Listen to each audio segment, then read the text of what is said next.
And good morning. I'm excited to introduce Connor Morris today, our next ninth grade speaker. Connor comes to us to share the importance of trust. He joined the Upland community in ninth grade. His favorite color is green, his favorite sport is ice hockey, and his favorite food is bacon. So please give Connor a warm welcome.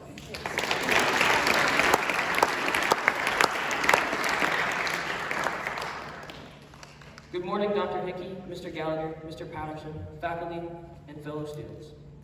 When I was in first grade at Tattle, there was an I Love to Read Month challenge that happened in February. I needed to complete 8 challenges that involved mostly reading challenges and some PE exercises. Each year, these challenges would have a different theme. In my first grade year, the theme was Army. I know you didn't know me in first grade, but I loved anything related to Army. If you completed all 8 challenges, you would receive a 3D printed Tatnall dog tag. I could not contain my excitement. I would have done anything for that plastic yellow dog tag. I was so excited by the thought of receiving this prize, I couldn't wait. When I turned in the last challenge, I wrote down that I completed it, but I may or may not have skipped the final part. I don't remember a time I was more excited than receiving my 3D printed dog tag from the lower school librarian, Mrs. Brooks. In that moment, I felt absolutely no guilt over my actions. It never even crossed my mind that what I had done could lead to a life-changing moment. The entire day, I wore my dog tag with pride, showing it off to anyone that would listen. When my mom picked me up from school, I eagerly showed her my prize. She was initially excited for me, saying how proud she was of me, but that excitement soon faded when she realized it was impossible for me to have completed all the challenges and received my dog tag in the same day. See, the quickest way for me to have received my dog tag, honestly, would have been to do the final challenge that day and then received it the morning after. After figuring this out, my mom marched me right to the principal's office. On the walk, I was trying to explain myself to my mom, but to no avail. Nothing could change now. I could not take back my actions, and now I had to face the consequences. I walked into the principal's office, clutching my mom's hand, sobbing and apologizing profusely. I watched the principal's face, full of disappointment, as I told her what I had done. After a long conversation and lots of tears, we made a deal that I would get my dog tag back if I completed the last challenge. That day, I broke my mom's trust. She could no longer trust that I could keep my word and do things honestly. I was able to partially regain that trust by owning up to my mistakes, though the trust was damaged for a while. Trust affects everything we do, from our homes to the classroom to the athletic fields to our communities. This trust we gain builds up our relationships in all aspects of life. You would think that something that affects everyday life should be taken seriously, yet people take trust for granted every day. That day in first grade, my parents had no doubt that I would be able to do the challenges honestly, and I took their trust for granted. After I broke their trust, my parents had to rethink my responsibilities and what I could be trusted to do.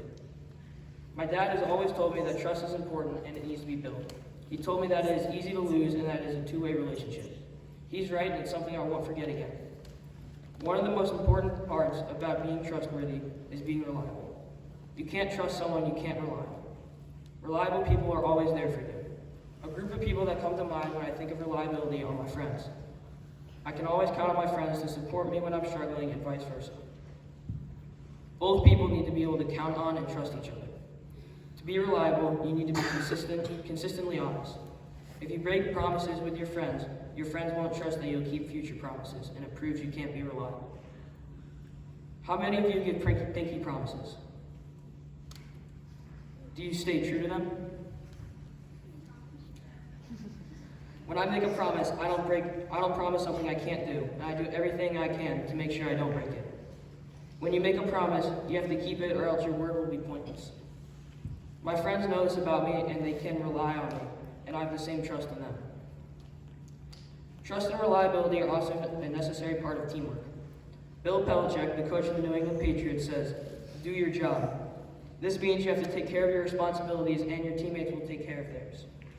You can't do this without trust. My hockey coach, Dave Reese, told me that hockey requires the most teamwork out of any sport. That everyone on the ice affects and is involved in everything that happens. An example of this is last year. My team was in a tournament, and in one of our games, we got crushed and lost 9-0. My team was ready to give up after getting embarrassed by a team from Maryland. but our coaches came up with a defensive strategy that would win us the next game. It required everyone to focus and do their job, which is a bit tricky with 14-year-old boys. The slightest mistake and it would all fall apart. We planned to be in the defensive zone most of the game, so we had to capitalize on the few opportunities we did get. I myself am more of a defensive player, so all I could do was do my job on defense and trust my forwards to put one in the back of the net. They did just that and we won the game 1-0. As a defenseman, I did my job by letting up very few scoring opportunities. My goalie did his job by saving the scoring opportunities I did let up, and my forwards did their job by scoring to win the game. We trusted each other and that made us a stronger team. Here at Upland, our core values are understanding, trust, and responsibility. Why is trust something that this school encourages so much? Why is it part of our logo? It's because it's in every aspect of our lives. Trust is a vital part of communities, including ones larger than Upland, and something we need to have later in life. Upland is preparing us for the real world by teaching us trust. To have a successful community, we have to trust that everyone will accept and be kind to each other.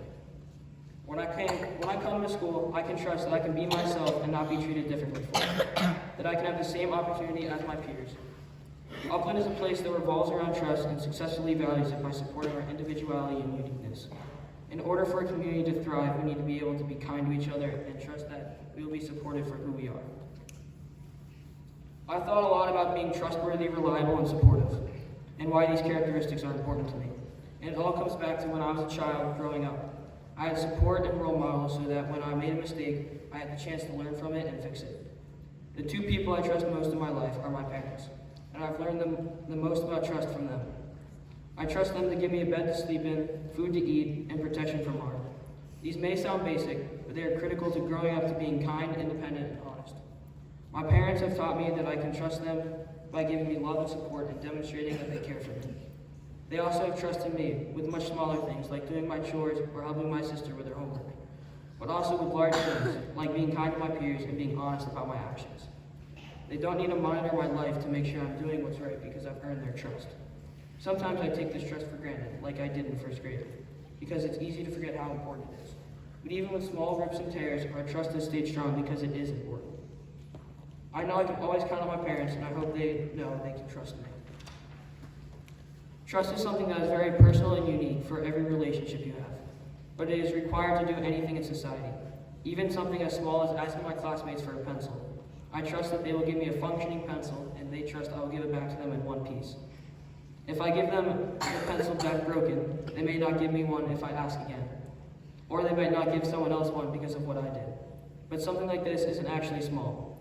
We trust that when we ask for help, we will be given it. We trust that everyone will do their best and put their best effort in.